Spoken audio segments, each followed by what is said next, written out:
திருவண்ணாமலை திருத்தலம் சிவபெருமானுக்கு உரிய பஞ்சபூத தலங்களில் அக்னி தலமாகும்.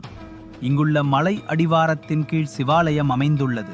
கார்த்திகை தீபத்தன்று இந்த மலை மீது ஏற்றப்படும் தீபத்தில் ஈஸ்வரன் அருள்பாலிக்கிறார். இங்கு மலையே சிவலிங்கமாகும். இந்த மலையை சுற்றி வருவது பெரும் புண்ணியமாக கருதப்படுகிறது. இந்த தலம் பௌர்ணமி நாளில் மிகவும் விசேஷம் என்பதால் 14 கிலோமீட்டர் அளவுக்கு சுற்றுவட்ட பாதையில் கிரிவலமாக வந்து அருணாச்சலேஸ்வரரை வணங்க வேண்டும். ஒரு சாதாரண நாளில் திருவண்ணாமலை கிரிவலம் சென்றாலே நமது முன்வினைகள் நீங்கிவிடும். பொருள் வேண்டுபவர்கள் பௌர்ணமியிலும், அருள் வேண்டுபவர்கள் அமாவாசையிலும் அண்ணாமலையாரை கிரிவலம் செல்வது மரபு. இதில் சித்தர்கள், முனிவர்கள், மகான்கள் எல்லோரும் அமாவாசையன்றும் பௌர்ணமியன்றும் கிரிவலம் வந்து அண்ணாமலையாரை வலம் வந்து சிவனின் அருளை பெறுகின்றனர். நாமும்